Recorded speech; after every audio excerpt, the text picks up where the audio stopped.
डोंगरा बस्ती में आग लगने से कई घर जलकर हुआ राख, लाखों का हुआ नुकसान। मौके पर पूर्व चेयरमैन सह एमआईएम वरिष्ठ नेता तसरुद्दीन व एमआईएम के जिला युवा अध्यक्ष सह अधिवक्ता शम्स आगाज पहुंच कर लोगों के बीच तकसीम के जरूरत के सामान। जी हां, पोठिया प्रखंड के नौकट्टा पंचायत अंतर्गत डोंगरा बस्ती में रविवार की दोपहर भीषण अगलगी में करीब 1 दर्जन घर जलकर राख हो गए। अचानक घरों से आग की भयावह लपटें निकलने से गांव में अफरा तफरी का माहौल उत्पन्न हो गया। तेज हवा चलने से आग ने करीब 1 दर्जन से अधिक घरों को अपने चपेट में ले लिया। अचानक गांव में अगलगी की खबर फैलने से गांव के पोठिया थाना से पहुंची फायर ब्रिगेड की टीम एवं स्थानीय लोगों ने काफी प्रयास के बाद आग पर काबू पाया और पूरे गांव को आग की तबाही से बचाया जा सका। इस अगलगी की घटना में 1 दर्जन से अधिक परिवार बेघर हो गए। उनके पास ना तो अब खाने के लिए अनाज बचा और ना ही पहनने के लिए कपड़ा या रहने के लिए आशियाना। जो पवित्र माह रमजान में आग लगी पीड़ितों के लिए बड़ी मुसीबत बन गई है। वहीं घटना की सूचना पाकर पूर्व चेयरमैन सह एमआईएम के वरिष्ठ नेता तसीरुद्दीन व एमआईएम के युवा जिला अध्यक्ष सह अधिवक्ता शम्स आगाज मौके पर पहुंचकर स्थिति का जायजा लिया और पीड़ित परिवार से मिलकर हर संभव सरकारी मुआवजा दिलाने की बात कही। साथ ही रमजान के पहले रोजे को देखते हुए उन्होंने जरूरतमंदों के बीच अफ्तार खोलने के लिए फौरी तौर पर जरूरत के सभी सामानों का इंतजाम कर लोगों के बीच तकसीम किया।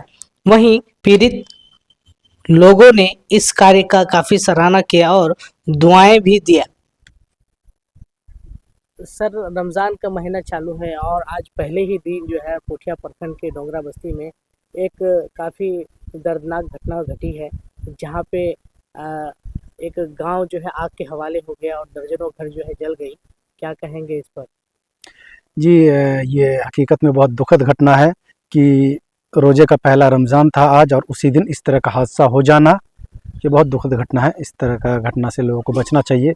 ख़ास करके मैं यहाँ के जो जितने भी लोग हैं उनसे गुजारिश करता हूँ कि जो आग कुछ बनाते हैं, खाना वगैरह, किचन वगैरह, चूल्हा घर में, वो काम करने के बाद जिसका खास करके चूल्हा है वो कम से कम उसमें पानी डाल दिया करें, ताकि क्योंकि हवा का दिन है, अभी हवा बहुत तेज़ चलता है, तो इससे आप किसी का ना भी गलती हो तो आग अपने आप फैल जाता है। तो इस तरह की चीज़ें से लोगों को बचने की ज़रूरत है। सर, मौके पे आप और आपके वालिद जो है चेयरमैन साहब गए हुए थे, तो क्या लोगों को सहायता की गई है और सरकार से, प्रशासन से क्या मांग की गई?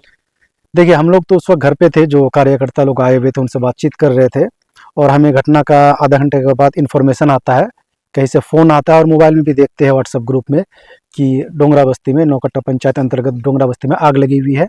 तो हम लोग फ़ौरन उसी वक्त कार्यकर्ता से मीटिंग स्थगित करके वहाँ पहुँचने का काम करते हैं। तहसील साहब और हम लोगों से मिलते हैं और उस वक्त ऑलरेडी आग बुझाने का काम चल रहा था, स्टार्ट हुआ था और वो घटना का लगभग 1 घंटा हुआ था शायद। तो वहाँ जाके पता चला हम लोगों को, लोगों के बीच, कि जो फायर ब्रिगेड है वो बहुत लेट पहुँचा और जो पोठिया का फायर ब्रिगेड था उसका जो वाटर टैंक कैपेसिटी है वो बहुत कम था, लगभग 500 लीटर का है। तो लोग उसमें गुस्सा भी अपना जाहिर किया कि भाई इतना खतरनाक आग लगा है, आप इससे क्या बुझा पाइएगा, क्योंकि उसमें थोड़ा पानी डालने के बाद लोगों को पानी भरना पड़ता है। और जब लोग गुस्सा अपना जाहिर किए पब्लिक वहाँ का, तब फिर वहाँ का जो प्रशासन की तरफ से गया हुआ था, उन्होंने किशनगंज फ़ोन किया। तब वहाँ आते आते लगभग 1 घंटा उनको लग गया, किशनगंज से आया तब जाके आग बुझ पाया। तो क्या मांग करते हैं आप? हम प्रशासन से पहला तो ये मांग करेंगे कि उनको जो कंपनसेशन होता है, प्रॉपर कंपनसेशन जल्द से जल्द आइडेंटिफाई करके कि किन किन का घर जला है, किनको नुकसान हुआ है और किनको कितना नुकसान हुआ है, उसी हिसाब से कंपनसेशन कल ही फ़ौरन दे दिया जाए। उसके अलावा हम प्रशासन से ये भी मांग करते हैं कि जो पोठिया का फायर ब्रिगेड का वाटर टैंक कैपेसिटी है उसको बढ़ाया जाए। और आपको जानकारी होगी इस चीज़ के बारे में राजकुमार भाई, कि जब चना मना हम गए थे, एक बार दौरे पे थे, तो वहाँ के लोगों ने बताया हमें, क्योंकि चना मना में भी आग लगते रहता है, तो फायर ब्रिगेड जब वहाँ से जाता है तो वो आग बुझाने के लिए काफ़ी नहीं है 500 लीटर का।